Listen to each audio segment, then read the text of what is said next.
And welcome back to this brand new video and audio series, Two Geeks and the Marketing Podcast. We're here to keep you up to date with the latest tech, news, reviews, content, and wisdom from the world of marketing. As ever, I'm joined by my co-host, a man on a mission to keep marketing simple. He's the voice of the Marketing and Finance Podcast and the host of the Rod's Vlog video series. I give you Mr. Roger Edwards. Hello everybody, and thank you, Pascal, as always, for that fabulous introduction. I really do like spending some time with you because you are also a man on a mission to demystify digital marketing, and of course you're the host of the Content Marketing Studio video podcast and many other video series as well. Let me give you Pascal Fintoni. Well, thank you so much. And a big thank you to our audience. If you're joining us live or on replay, your support, as ever, is appreciated. We've got lots to go through. And importantly, we've got quite a biggie in our film marketing segment. But before we get to that, we'll be talking to you about some of our content spotlights. We'll talk about this week in history. We'll give some of our local creators a bit of a shout out and so much more. But to begin with, as ever, let's go with In the News. Pascal, this is the most fun piece of marketing news I've seen for ages. Marketers are being challenged to recreate their favourite adverts to raise money for the Marketing Academy Foundation. 20 very famous marketers, people who write articles for magazines like Marketing Week, have already pledged to recreate an iconic ad in support of this charity. That is so much fun. Sadly, I need to follow with a bit of somber news from the UK's Competition and Markets Authority. They are asking for tougher rules and regulations to challenge the dominance of Facebook and Google in the online marketing and advertising space. They really want to make sure that other tech platforms get a chance to play. TikTok is the highest new entry in Brand Z's 2020 Top 100 Most Valuable Global Brands, ranking and entering at number 79, with a brand value of, get this, $16.9 billion. And this is ahead of the likes of Uber, Adidas and Pepsi. The Stop Hate for Profit campaign, Roger, officially begins. You remember it was spearheaded by the cancellation of online advertising campaigns by hundreds of brands and independents. CNET, the web media company, turns 25. So happy birthday, CNET, and wishing you many, many years of reviews, blogs, podcasts and videos about the world of consumer electronics. Wow. Well, McDonald's UK Chief Marketing Officer is leaving the business, prompting a reshuffle of the marketing team, probably to be able to leap forward following the pandemic. WhatsApp, the Facebook-owned messaging service, just announced 5 new features, including a QR code, new contacts, a dark mode, and video calls with up to 8 people. Didn't somebody once say that QR codes kill cats? I'm going to finish on the good news, Roger. Google introduces free listings on Google shopping pages, and Facebook launched 3 Facebook shops to help independent retailers. It began in the US. We hope to see it very soon in the UK. That was some very interesting news. Bit of good news, bit of more down news. I'm shocked by CNET, 25 years. That's almost as long as the internet has been around. I know. It's incredible. I don't know where time goes. You know, things that I thought were relatively recent things, I look them up and they're 20 years old, 25 years old in this case. I was very taken by, to begin with, the Marketing Academy Foundation. I'd forgotten about them, I must confess. Thank you for the news. Their work, as you know, is to help people from a challenging background to start a successful career in marketing. And you and I have had the pleasure and continue to enjoy our career in marketing. And I'm assuming this challenge of recreating your favorite adverts is literally from home, using what you've got around you. So that kind of lockdown restrictions. So DIY advertising, publishing it on YouTube to entertain others. So let me ask you, if you were to take part, which advert would you love to recreate using just what's around you? Goodness me, Pascal, that is so hard. I mean, like you, I tend to gravitate towards the more cinematic ads, so immediately in my head I'd think of the Guinness advert with the horses coming out of the sea, or all sorts of car adverts with cars charging across the desert on straight roads. But I guess if you were in your home, it would have to be using things to hand, wouldn't it? So I guess it would be the Shake and Vac advert from the 1970s and 80s. You know, it's all you have to do. You do the Shake and Vac and put the freshness back. Do the Shake and Vac and put the... You see, I've already recreated it. So there's £1,000 to charity straight away. Is that evidence that this advert has worked, if you can remember it so well after all these years? Because that's one of the challenges, isn't it? Sometimes adverts are forgettable immediately. So you need a very bad song that is so catchy. Do you know, I watched recently Demolition Man again. Oh, right, yeah. And you may remember there's a scene where the three main characters, of primarily Sylvester Stallone and Sandra Bullock, are in the car, and they are listening to the radio that is replaying essentially adverts from the 80s and 90s, and they're all busy singing away the Green Giant and that kind of things. And Stallone's characters say, "Put me back in a freezer," is kind of very, very funny.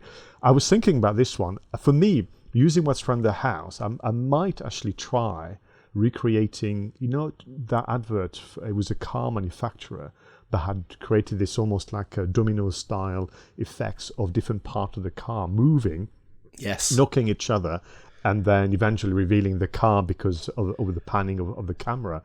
I'm going to say it was a Honda advert, but I can't be sure. I think it was Honda. Could have been Honda Accord or something like that. Probably. And that would be probably the first time I would use my toolbox in quite some time, but it would be fun. If I can't do that, not the one that I would love to do just because it would be immense fun is any of the Haribo adverts, one with the adults talking with the children's voice. So you get the whole family involved, and then you can stuff your face eating sweets, but your kids then can do the voiceover. I think that would be very fun. It's just reminded me of another one, actually, Pascal. So I'm going to say this. One of my favourite adverts in the past was Smash, the instant mashed potato. And it had those funny sort of Martian robots in it going, "You well smash them all to bits." But the thing was, I remember watching a programme about how famous advertising straplines and jingles were invented. And you said that Shake and Vac was a dreadful song, and that's why I've remembered it. Well, Smash's strapline was "For Mash, Get Smash." And they hired a composer to come up with a musical jingle to accompany that line. And he went into the meeting, allegedly, this is how it happened, and he took a look at this line, "For Mash, Get Smash," and he says, "Do you know what? It'll probably be something like," and he got his piano out and he went, "For Mash, Get Smash." And then they went away and spent about 3 or 4 months coming up with all sorts of different variations and different orchestrations and guitars and pianos and classical. And after 3 months, they went back to that thing that it took him literally about 10 seconds to think of straight in his head. "For mash, get smash." So sometimes simple is best. Nice for you to bring that simplicity message into what we do. So listen, let's slow things down a little and move on to our content spotlight segment. Yep.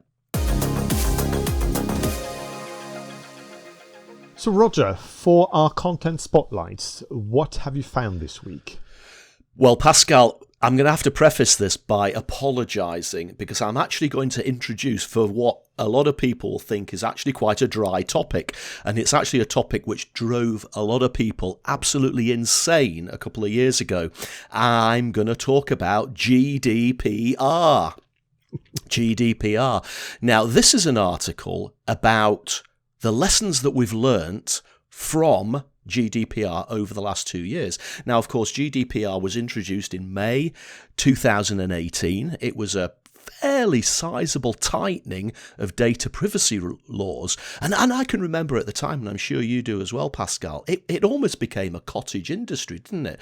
There were people popping up all over the place, writing courses for how to implement GDPR, and people were having to send out emails to get people to reapply for their email lists. Some companies became so paranoid about it that they even dumped their entire email lists, and a lot of people were saying this is just far too complicated for businesses, and it's far too it's far too complicated, etc., etc. But interestingly enough, this article, and this article's on the econsultancy.com website, is actually looking now at the effects 2 years on. And despite all those initial concerns that marketers might have had, what GDPR has done, it seems, is actually increase massively email engagement. So deliverability rates are up 67%, open rates up 74%, click-through rates up 75%. So I guess that even though it was awkward and for some people quite complicated, actually going through that exercise effectively of thinning out your email list and effectively dumping anybody you didn't want to be on it has actually made email lists a lot more productive, and presumably the people who are still on those email lists are a lot more engaged. So I thought that was actually quite interesting, given the pain that we seemed to go through during that run up to GDPR 2 years ago. What do you think? I like it a lot, and no need to apologise, my dear friend, because, well, I'm a big fan of email marketing. I always felt that was one, I know it's the kind of granddaddy of online marketing. It doesn't get the spotlight as much as maybe social media, video, even SEO. But the numbers don't lie. I mean, some of those that you've read out, but also what we've known. And interestingly, what you have shared with me, I've heard it said by some of my clients, some of the people that you and I know, where ultimately they're getting higher engagement, greater conversions. So in fact, where on occasion the conversion rate was rather modest, at the risk of actually being penalized by some of those email marketing platforms, they're now getting greater success. But also, I can only imagine that if you are the email marketer, the content creator, you're going to get such a boost in confidence in your own abilities because, again, you're getting this barometer saying to you, you are doing a great job and this is going in the right direction. And from memory, and again, you're right, it was really quite chaotic. And it reminded me a bit, I should have this joke because we're old enough to remember the, Y2K. Yes, it was. Kind of nonsense, because it was nonsense. I remember vividly some of the companies that I was aware of had some of their IT kind of team members, IT department team members, literally sleeping at the office that New Year's Eve in case of what? I mean, I think common sense dictated that nothing much would happen at all. I remember vividly I was working back then in corporates, and we were getting quite strong letters from our own clients and sometimes others saying, we demand that you explain what you have put in place for Y2K. And it was just kind of the most surreal moment. But so with regard to GDPR, I saw it as a benefit. I think it transpired that was the case. And those who were worried, I think that those who were fooled in thinking that the greater your the bank of email addresses you have, the more likely you are to be successful. But that's what I call wishful marketing or wasteful marketing, which is that you have maybe 20,000 email addresses in your kind of database, but your conversion rate is 5%. If you have that and your conversion rate then becomes 40%, if not more, then all the better. So no apologies needed, my dear Roger. I think it was a great find. Yeah, and it's interesting, and the law of unintended consequences. I've noticed recently, of course, here in the United Kingdom, we're slowly easing ourselves out of lockdown. And I think down south in England, where you live, Pascal, from tomorrow, you're going to be able to go to the pub. And now in Scotland, we can only go to a pub with an outside garden, but in England you can go to the pub. And this week my inbox has been full of emails from pubs saying, we're back, we're opening. And I'm actually thinking, I don't ever remember subscribing to your email list, so how does GDPR affect you? And the other thing is, obviously, if you're using a web browser on a PC and you visit websites frequently, then you'll have already done the privacy, yes, I accept cookies. But if you click through to a website from something like Twitter, where you're effectively anonymous, we do get that incessant pop-up. Do you agree to this? Do you agree to that? And I must admit, I would love there to be one sort of all-embracing GDPR button that says, yes, I consent to cookies across the board, because sometimes it's almost, oh, for goodness sake, yes. It's like going to choose your favorite coffee. I mean, Yes. you drink more coffee than I do, Roger. But as someone that doesn't go and won't be going for a while because of the current pandemic, the choice of coffee is quite overwhelming. And I think it's the same. Sometimes I go on the news website and I've got to essentially choose to deselect all the different vendors and partners and so on. So it can take me, albeit maybe 5-10 seconds before I can consume the information. But actually, in a time where we want speed and efficiency, that's kind of it will affect your willingness to spend time with that brand, which gives me a bit of a segue for my selection for this content spotlight segment, Roger. So again, we don't talk to each other. We want to surprise each other. And I also went for a survey stroke research paper. Great minds. Let me give you the context. I was I was hosting a panel discussion on the impact of the pandemic to the world of B2C. So I was doing some research, like everybody else, and I came across a survey done by Deloitte and YouGov PLC. And they asked just over 2,000 people about whether the pandemic had impacted their behavior as buyers, purchasers, consumers, whichever term you prefer. And I've got two stats that three in fact, I'd like to share with you and get your reaction, because I think it plays to what I just mentioned a moment ago, which is willingness, the goodwill of your customers. So the first one, the headline one, is 3 in 5 consumers have used more local stores and services during pandemic. That's number one. Number two, 1 in 5 has stopped using a business due to their response to COVID-19. In particular, how they have refused to prioritize their staff and failure to ensure their safety. Third, 62% say they would be more likely to spend money at a business who takes extra steps to ensure the safety and well-being of their employees.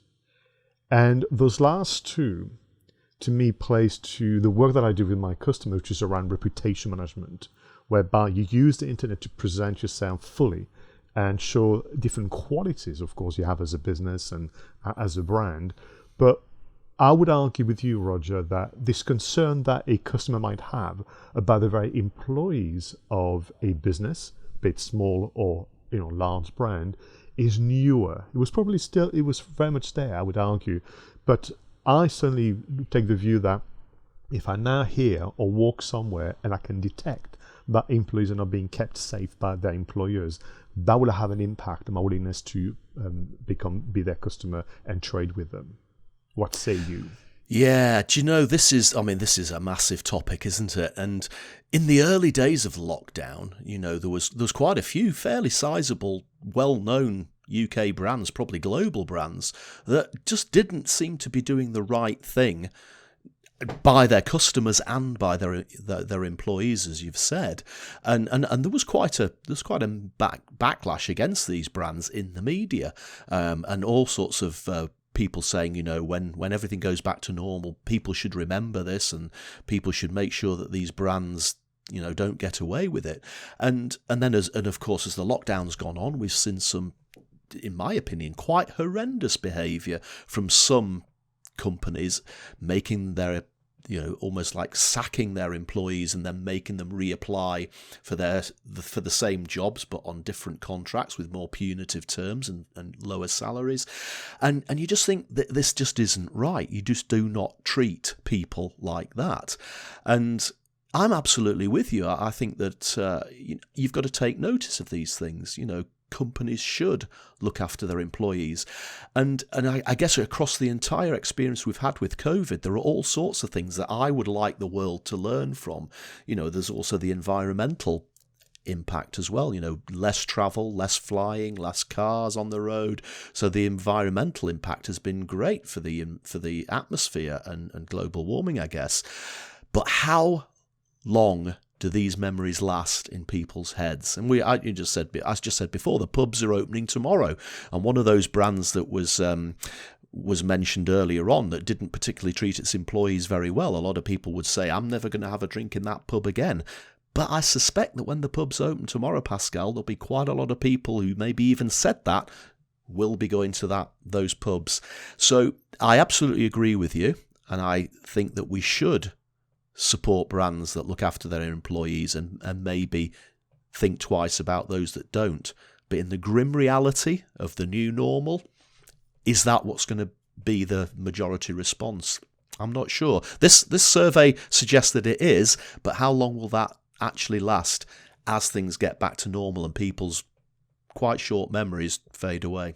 No, I think that's a very fair point. What I read into this as well, and that's back to my earlier comment about reputation management, is if you are a responsible employer, and by the way, you've been well before pandemic, I think that's an important point, but if you've been a responsible employer, and I've taken actually for granted the way in which you look after your employees, maybe there is a chance to showcase those practices, which obviously with elegance and panache, not making it too much about West expression or that kind of virtue signaling and everything that comes with some time, the way in which people promote themselves online. But I think for me, employers have to be careful.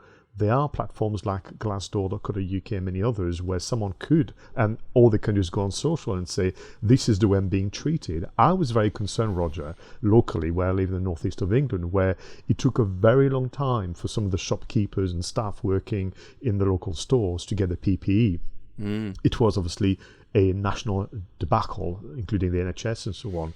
But it got to the point where I spoke to the staff. I mean, we kept our distance, said, do you want me to contact your regional manager here? Because we've been on lockdown for several weeks and you're still waiting for your mask, or you're still waiting for that, kind of perspex, the shield and so on. They got that in the end, but it's left me with a poor impression of that brand.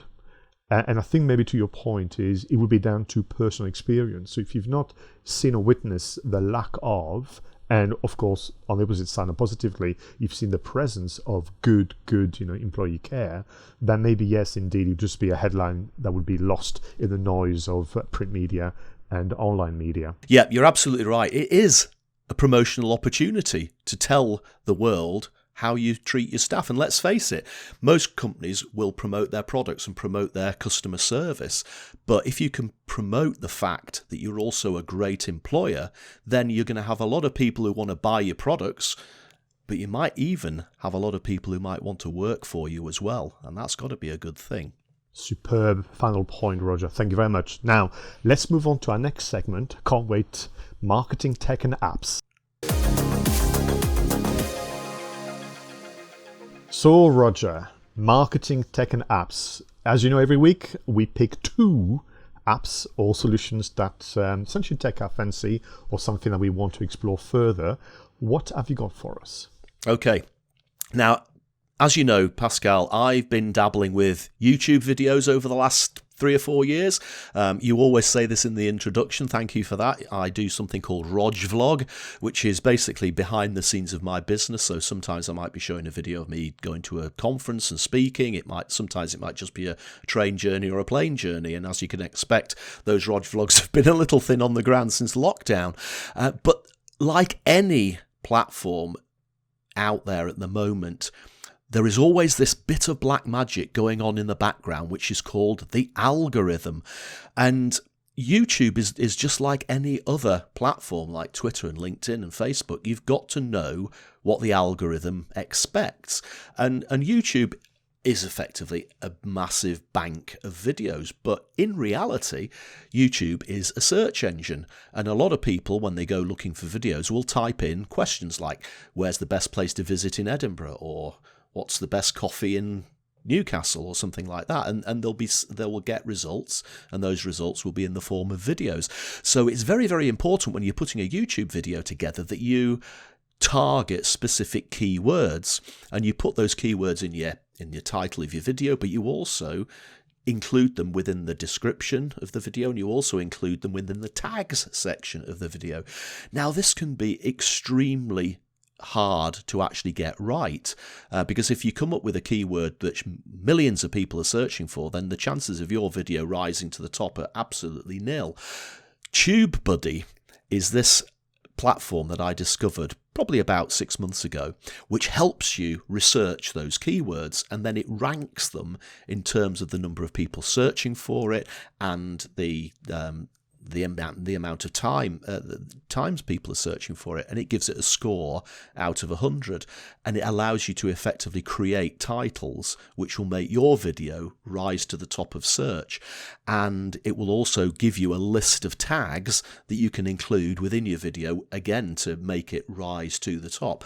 Now, since I've been using TubeBuddy, I have to say that the number of subscribers to my YouTube channel has increased, the number of views to my videos has increased, and I can even go back and say that's when I started using TubeBuddy, and those videos after I started using TubeBuddy have actually had more views and more engagement, and that's probably as a result of the fact that I'm now targeting keywords better. So really, really like that. TubeBuddy has been a revelation for me. It's also got a mobile app version as well. So if you're on the move and you have an idea for a video, you can just type it in and it'll come up with the keywords for you and give you suggested titles, and that even the suggested titles can give you ideas as to the sort of videos you can put together. So if you're a YouTuber and you're looking to increase your views and your subscriptions, check out TubeBuddy. Highly recommended. Now, the second piece of tech, this is actually on my PC. Now, I do quite a lot of writing, Pascal. I'm actually close to sending my book off to be proofread. That's a great big milestone. We can probably talk about that in a future episode. But I do write quite a lot of articles for Financial Services Trade Press, and I've played around with a few of these, correction apps like Grammarly and even the built-in correction in Word for Windows. I find them a little bit clunky. I'm not so much worried about spelling. It's more actually the construction of sentences. You know me, I like to keep things simple. And one of my biggest bugbears throughout my entire marketing career has been people using passive language in marketing material and in articles and in booklets and brochures and web copy. And this app, it's called Hemingway Editor, Hemingway after the author Hemingway, and you just paste your text into Hemingway Editor and it highlights adverbs, it highlights adjectives, it highlights passive sentences, active sentences, and again it scores them and color codes them, so you can instantly see if you're overly passive, if you're overly active, if you're overly using adverbs and adjectives, and it just allows you to just quickly go through and chop out all that padding, as it were, leaving you with crisp, clear, easy to read copy. So Hemingway Editor, fabulous, and not as complicated as some of the correction software out there. These are great choices. Thank you so much, Roger. I've heard of both of them, but I must confess I don't use them anywhere near as I should. So thank you very much for bringing them to the marketing tech and app segment. So my two are in fact two apps that I've used in the past, then somehow forgot about, as sometimes it can happen, and I find myself reconnecting with them because of projects I'm working on. They are both, which will perhaps surprise you, audio production and editing related. I know I'm saying this because I would always favor video as the format and media, but I want to reintroduce you to Anchor.fm. Anchor as in the item you're going to find on the boat.fm because it's audio. Now, Anchor.fm, you and I, with our actually good friend Richard Tubb, discovered it pretty much as it was launched many, many years ago. And it began live as, the kind of ways to get into podcasting app, easy to use and so on and so forth. Fast forward a few years, during which time I'd lost track of it, it's now actually been purchased by Spotify. It is a Spotify company, but it remains independent, and it offers pretty much everything you'd want from a production kind of solution. You can record on Anchor.fm, you can edit, slice and dice, you can even add some of their copyright-free stings and music. You can invite people to join you on an Anchor.fm call, so long as they have the apps. You can record literally phone calls for your podcasting, which is something that others don't do. It will distribute it to all the major platforms for people who listen to podcasts and so on and so forth. And there's both a mobile phone app and a desktop stroke laptop version.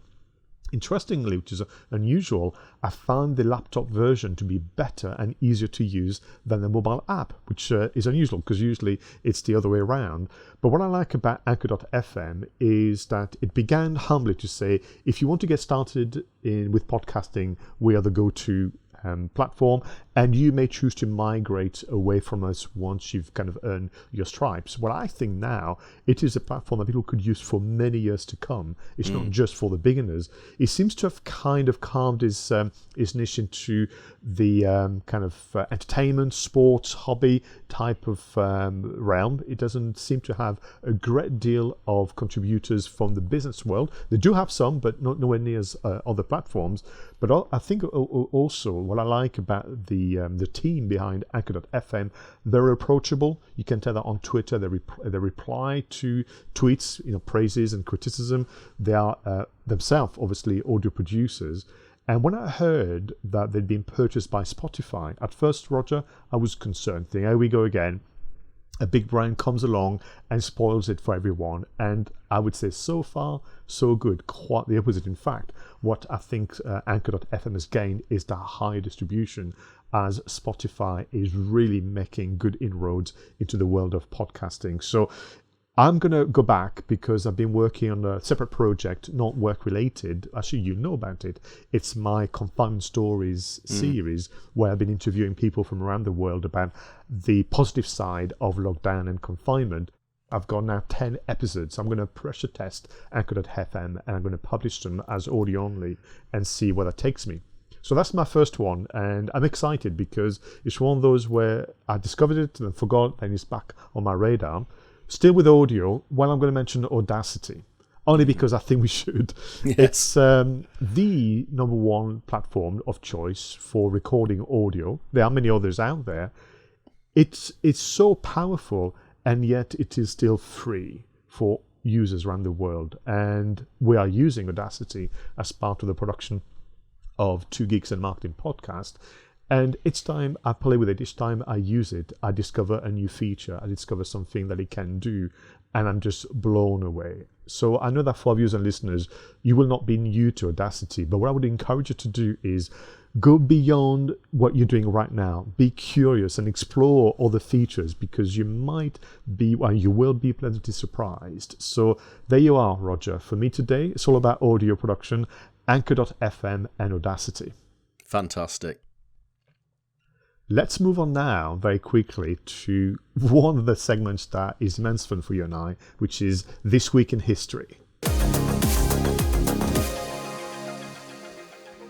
So, Roger, I'm going to take you back to 1623, where a French philosopher and scientist called Pascal Blaise invented the very first calculator.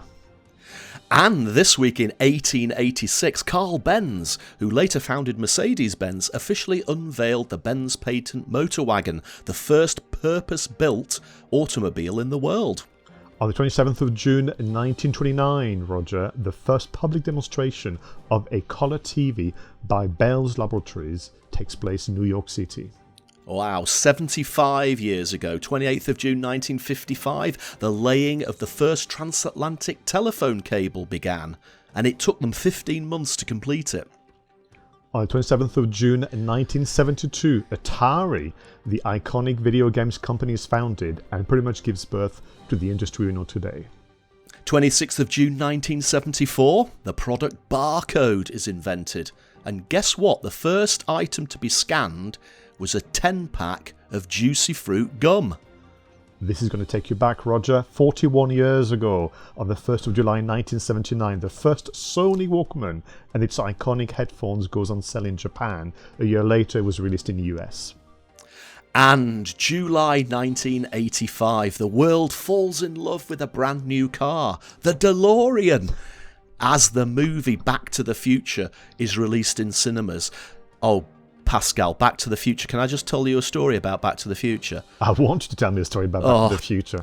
Not only is this one of my favourite films of all time. I mean, every single line, every single scene in this film is crafted to perfection, and I just love watching some of those little things going on in the background. You know, the fact that all those clocks in the first scene are all synchronized at the same time. It's just a fabulous film. But going back, 1985, I was at university, and I went to the cinema to see this film with my girlfriend of the time. Now, can you remember at the end of the film when Michael J. Fox goes back to the future, and he knows that in the future Doc Brown is going to get shot by terrorists, and he's written Doc Brown a letter, but Doc Brown's torn up the letter, and he's thinking, what can I do? And of course he's sat in a time machine, so of course he sets the dial so that he arrives back a few minutes earlier so that he can warn the Doc about the terrorists. So everybody in the cinema, you know, hundreds of people in the cinema on the edge of their seat. He goes back to the future. They do all that jiggery-pokery with the lightning bolt. He goes back to the future. He arrives, and he's in the car, and the terrorist van comes round the corner, and me, in the cinema, Mr. Excited Edwards, points to the screen and goes, "It's them!" at the top of my voice. And I didn't mean to do it. But everybody in the cinema pissed themselves laughing because I shouted that out. It was so embarrassing, but I was just caught up in the excitement of that film. And even today, I can watch that film and discover new things. One of the best films ever. I think you're right. The crafting of the story, the pace, the humor, the wit, it's one that you watch sometime, the DVD with the extras on, where there's little vignettes of information, and you kind of go, oh my God, that kind of thing. So I can't wait. But since we are actually confessing to each other, I need to admit to something, Roger. Okay. Pascal Blaise, you may notice a similarity with his first name and mine. Spelt the same, isn't it? Yeah. When I was at university, I lied to my friends and told them that Pascal Blaise was my ancestor. So what happened was I discovered that there was such thing as ancestors. You know, when you grow up and you discover that your parents were children once as well, and you kind of realize that there's more to the world than just you. So I remember going to the local library in Bordeaux, in the southwest of France, and literally looked for someone famous with my name on. And I came across Pascal Blaise. He's known for maths in particular, the Pascal's triangle and physics and so on. Interestingly, this calculator, which blows my mind, 1623, the first calculator, it was so powerful and inventive that at the time, King Louis XIV given almost like a copyright right to create more. But to begin with, his first client was the treasury. So he worked for the king to make sure that the treasurers were not cheating the king of any kind of wealth and money. So I went around for a year telling people, oh yeah, I'm the descendant of Pascal Blaise. That was quite amusing. And I'm thinking now, if I was a teenager in 2020, I wonder whether I would go as far as saying that Pedro Pascal from Mandalorian was my cousin or something. The kind of things that you do when you're much younger. So there we are. That's my confession as well. I think yours is far funnier though. So Roger, this is now our creators shout-outs moment. You and I every week look at maybe 2 individuals from our community who have been crafting content over time, building an audience, with their fair hands. I want to begin with Pete Everett. Now, Pete is the host of the Marketing Development Podcast and recently managed to produce his 100th episode. Now, you're a podcaster too. You know how much effort goes into the pre-production, production, and post-production. Number 100 is quite something. And I want to just kind of say hi to Pete and congratulate him. He's been working very hard to help people build their own agency. His podcasts explore marketing, operations, business models, and so on. And I think he's doing a fantastic job. My second creator this week is a lady called Aileen Smith. Now, Aileen Smith is the kind of owner of a business called The Health Heroine. And she wrote an article recently, and the title says it all. Is your personal health on your business plan? And she's a champion like you, and now she's on a mission to make sure that people look after themselves. She would argue that you are the business. Your health, your energy will translate over to your services, to your creativity, and so on and so forth. So again, Ellen Smith, thank you very much for your hard work over the years to keep us right, making sure that our personal health is on our business plan. What have you got for us this week, Roger? Okay, so I'm going to give a shout out to a lady called Alison Edgar. Now, Alison might be known to some of you listening to the podcast. She's mainly known in the UK as a sales trainer. She's written books on selling, and she's one of these people that tries to teach selling skills in a non-icky way. You know, sometimes the process of selling just makes people feel a little bit that there's something wrong with it, and they feel a bit uncomfortable selling. She does a great job of just making selling a good, engaging two-way communication process. So it's actually quite interesting that the piece of content that she's put out this week isn't actually about selling, but it caught my eye nonetheless. Now, obviously, we're going through a crisis at the moment with COVID-19, and even though we're coming out of lockdown, there's quite a lot of concern about people maybe losing their jobs or being made redundant or taking a pay cut, whatever it is. And she's written an article, and it's called Employment is Like Musical Chairs. And it's just a really good article about what to do if you find yourself in difficult circumstances at the moment. It's practical, you know, it acknowledges the fact that it's a difficult time, but it gives you some good practical steps to get through it. And I just like the approach, so definitely worth checking out. And my second is a lady in America called Madeline Sklar. Now, I can't honestly say that she's probably in my direct community, but she runs a Twitter chat every week, Pascal. And for those of you who don't know what a Twitter chat is, basically you use a specific hashtag, and in this case it's Twitter Smarter, hashtag Twitter Smarter, and you talk about a topic, and it's usually a marketing topic, how to get more views on your website or how to improve your email marketing. And everybody who's included within that Twitter chat uses that particular hashtag. And this lady has done this Twitter chat every Wednesday night for about the last 4 or 5 years. Now, Twitter chats come and go, Pascal. You know, some people launch them, do very successfully for a few months, and then just give up, move on to something else. But Madeline has kept at it, and her Twitter chats are really good fun, very fast-paced. You know, you have to be quite nimble to keep up with it because there are hundreds of tweets going down, and you've got to maybe work a system as to how you can keep up with it. But if you want to engage with new people on a topic that you really enjoy, then I would check out Twitter Smarter by Madeline Sklar. Superb selection this week, actually, Roger. Yeah. So again, to our 4 content creators we've chosen at this moment in time, well done to all of you. Keep up the good work, and who knows, one day we may have you even as a guest on the Two Geeks and a Marketing podcast. Time is against us, Roger, and we need to move on swiftly to film marketing. Right, Roger. So this week for film marketing, we've got a biggie. We've got the biggest of the biggies, probably. The Lord of the Rings Trilogy, Pascal. Now, last week we talked about James Bond, and I revealed that me and my wife had watched all 25 James Bond movies over lockdown. It's not going to be a surprise to you at all if I reveal that we have also watched all 3 of the Lord of the Rings films over lockdown. And just because we had the time, we actually watched the extended versions of each of the films. And I think the extended versions are almost an hour longer than the cinematic release. So each of the 3 films probably about 4 hours long. Now, there's not enough time to describe how good these films are in terms of production, special effects, acting, post-production. Absolutely impeccable. We're here to talk about the marketing. But one thing that I didn't know until I read and watched some of the extras is that Peter Jackson, the director of these films had actually envisaged those extended versions as his ultimate goal. Now, a lot of films get made, and they have scenes that get deleted, and most of the time they get deleted because actually they don't advance the plot, or they're just padding, or it affects the pacing of the film, and the fact that they get deleted is a good thing.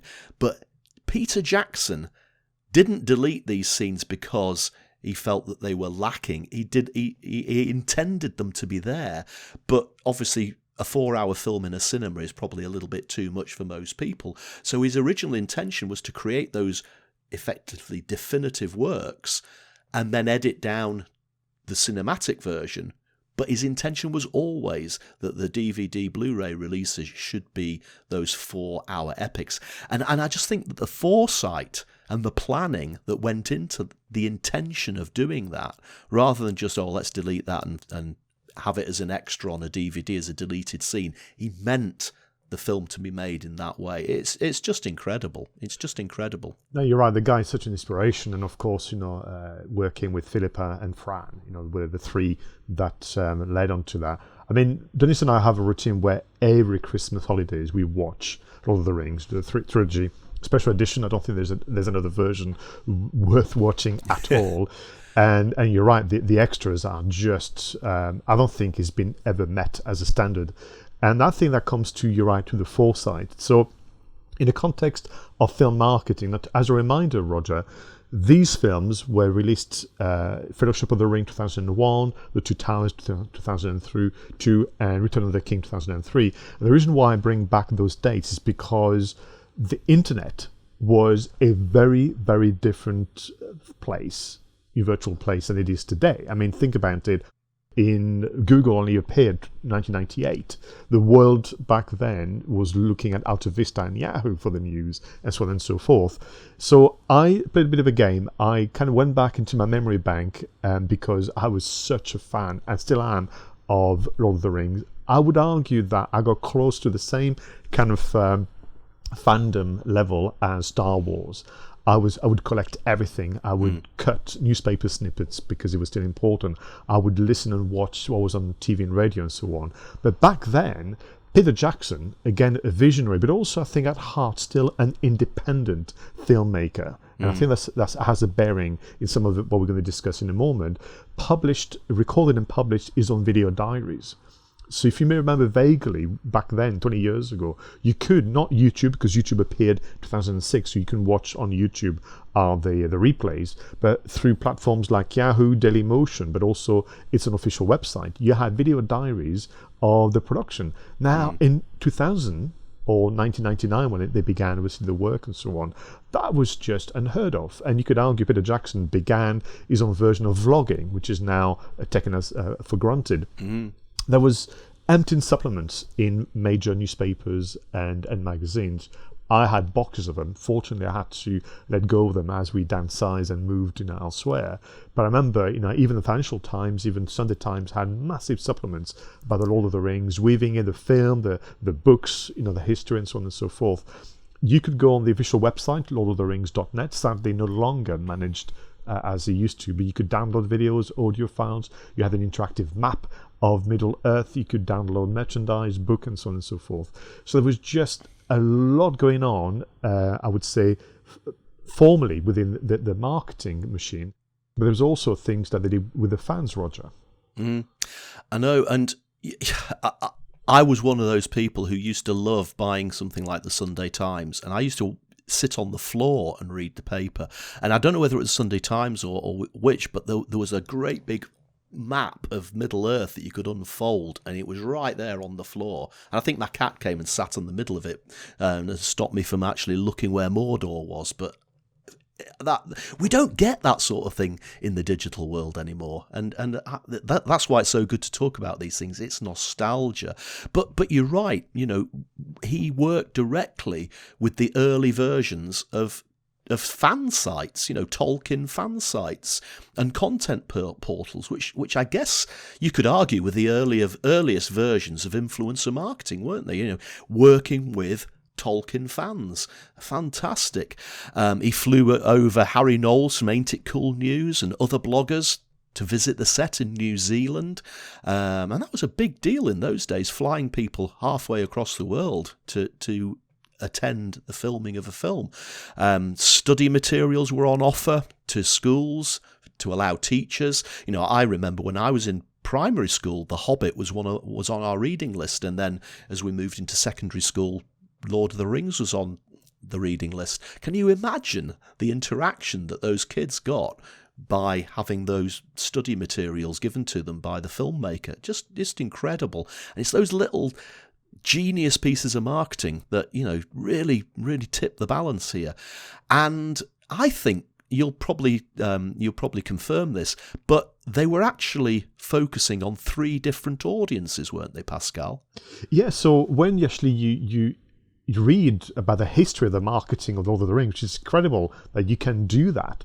20 years ago, these individuals from Peter Jackson, Fran and Philippa, but also the people behind Warner Brothers and New Line Cinema, the distributors, were kind of, again, behaving like indie filmmakers. That is to say, if we have no budget, we have to go through networks. So I love the fact that you reminded us about the Tolkien fan sites. Now, before, in 2020, what you had were forums. You may remember vaguely, they were ugly-looking things, which all text-based. You had to really be keen to spend time there. They were not the beautiful kind of blogs and social media platforms you have now, but they were doing social media marketing. They were using social networks to market their business. They allowed those fan sites to create their own kind of news. Say, well, here's the photography, here's the video clips and so on. Do with it as you will, which is, again, not practiced nowadays because people are not, in spirit, independent filmmakers, which, as you know, I would argue, is the kind of behavior and habits you should have as an independent content marketer. But you're right, with regard to the 3 audiences, when you look at the interviews with the marketers, people working for the production and distribution companies, the first one was understandably the very fervent fan base. Yeah. And there was 2 reasons why they're actually targeting them, not just to get the message out, but also they knew that if they didn't have that fan base on their side, bear in mind the many changes to the storyline, and some of the characters had to go, some of the characters were present longer than in the books and so on. So they had to kind of moderate the enthusiasm that can sometimes backfire. So I think to have them on their side was a good tactic in general, but also a wonderful marketing ploy. So that was the first one, but I know that there was another 2, Roger. Yeah, the second, we're looking at older moviegoers. Now, the article that we source this from classes older moviegoers as people in their 30s and above, which I'm thinking is a little bit young, really, isn't it? But older moviegoers who may have read the books, like, again, at school, and it's a great way of drawing those people back in, because you're tapping into a childhood memory, aren't you? Oh, I haven't thought of Lord of the Rings for many, many years. I'll go to the cinema to see it. Wow. And then you go and get the books back out and dust them down, give them another read. So again, it's one of the first things you do as a marketer is to segment your audience and target your messages to those segments. And here he's done 3 audiences, all of which collectively together boosted the audience to this film. So that was the second audience. Tell us about the third. Well, the third audience then was those who only experienced Lord of the Rings through the book. A book that was released, obviously, in the 50s, I'm going to say, but I could be wrong. I should have checked before talking to you, but I'm pretty sure that was when certainly it was crafted. And what you have is literally then, I'm going to call them the grandparents and parents who only know Lord of the Rings through the books. They've not really spent that much time through the in cinemas, but they would pass on their passion. And of course, they would extol the virtues of the storyline, the characters and so on, and take their kind of grandchildren and children, to the cinema. Sometimes for them also a brand new experience. And I think back to what you were saying earlier, which is, so not only did they have control over the assets, they crafted all the assets, but they were happy to let go of control in terms of, we've done the creation, now over to you, the fans, and more to do as you will with those. But then they took the trouble to segment and therefore tailor and change the tone and style. In fact, if I still have the box of all the different supplements and cuttings from back in the days, I could say to you that they all look and sounded very different because, again, I think some of the editors were able to make changes to adapt to the audience. And I think as an example, again, of joining the dots and combining tactics and strategy, I think the marketing of the Lord of the Rings trilogy is wonderful, and also I think is very helpful to go back to this idea of this 20 years ago. The internet was very, very different. Yes. And I think I wonder whether as we are approaching the 20 years anniversary will be next year for the Fellowship of the Ring, are they going to do something about it? But what will they do, and will their approach be influenced by the way in which the internet landscape is today compared to what it was 20 years ago? So are we going to have an official website again, or are they going to fall to, let's put it on Facebook? Are we going to have unique video clips and audio clips we've never seen before 20 years later with prefaced by Peter Jackson, or is it going to be more absent? I think it's very interesting. It wouldn't surprise me if he didn't even plan this, and that he has actually got an even longer version that he planned all the right back from the start, but he's been holding it back for the 20th anniversary. You just never know, do you? You just never know. Pascal, I've got to ask this, and there's loads of them, but who's your favourite character in the Lord of the Rings trilogy? I've got to go for Aragorn. Mm-hmm. I think because of the story arc and the character evolution and so on. But I think, as you know, there was a different actor altogether that began shooting and then realised that it wasn't quite right. So Viggo Mortensen was invited last, and he arrived when things were already in full swing, bless him. And as you know from the extras, the very first scene he had to film was a fight against the orcs. Literally days into arriving into New Zealand. He'd not read the book. He read bits of it on the aircraft, so he didn't feel too stupid when he arrived on set. And as the story goes, stuff of legend, it was his children who said, "Please, Dad, you've got to be in Lord of the Rings," because he was very unsure to be in a fantasy movie. I mean, there was little for people to kind of understand about whether or not this would be a success. I mean, the early attempt back when, which was a semi kind of animation stroke film capture, which I think technology-wise was very ambitious, but I think they ran out of steam and energy and budget. So you only had, I think, the first book almost in the early version in film. But I think Lord of the Rings, I would imagine that one of the reasons also perhaps Peter Jackson went ahead with the video diaries and with the official website and so on, maybe it was to pacify the financiers and also to secure perhaps more support from production companies and distributors, because again, this was huge gamble. This could have failed miserably. My favourite character, Pascal, is Gollum, or as he originally was Smeagol. And even when I'm sitting here telling you this, I'm surprised that I'm admitting to you that my favourite character in the film trilogy is something which was actually pretty much entirely CGI. Now I know that they took the actor Andy Serkis, I think he was called, and they used his voice obviously, and they used his face as a way of getting the expressions into that CGI character. But the actual character itself that we saw on the screen was entirely animated using computer graphics. And it's such an amazing performance. I mean, such a tortured soul. And there's the two sides of his character constantly talking to each other. And the way that they did the different camera angles when it was good Gollum, if that's possible, sort of not so bad Gollum and bad Gollum. And it was such an amazing performance. It just sucks you in. And every time I watch this film, I get sucked into the immense character, and I have to almost pinch myself and say, Roger, this character isn't real. It's actually completely generated by computer graphics. But such was the performance and such was the cleverness of the animators that it just seems to be real. And just to come back to what you said, 20 years ago, and they were doing things as amazing as that. I just it always amazes me when I see Gollum. I think it's a fantastic choice, Roger. And I think you're back to this idea of a tragic character. This is what I think has worked well.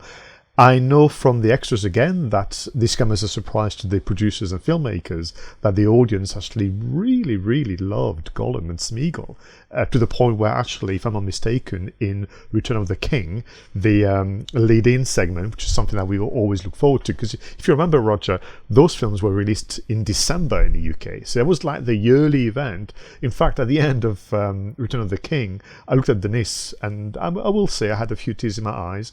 And I said to her, what are we going to do next year? Because for the last 3 years, this has been the thing that we look forward to. But certainly in terms of the presence or the screen time of Smeagol Gollum, this has been something that was added later because of the favourable reaction to the character. And I think that has made the film. Because I think without that, you don't have the same tension with Frodo and so on. So, do you know, we need to be careful that this doesn't become this whole special edition as the Two Geeks and the Marketing Podcast. But I think when it comes to film marketing, 20 years ago, Peter Jackson, supported by obviously his vast team, including Fran and Philippa, have taught us some very important lessons. And it's back to this idea of that independent filmmaker's spirit, being a little crafty, resourceful, but using connections to get your message out there. Absolutely agree. Absolutely agree. Phenomenal marketing for some phenomenal films. Okay, let's bring today's recording then to a close. To you, our viewers and listeners, thank you so much for your support. Feel free to subscribe and add your suggestions for future recordings in the usual places. He was Roger Edwards. I was Pascal Fintoni. Until next time, go out there, make amazing content, and if you're going to do marketing, do it right.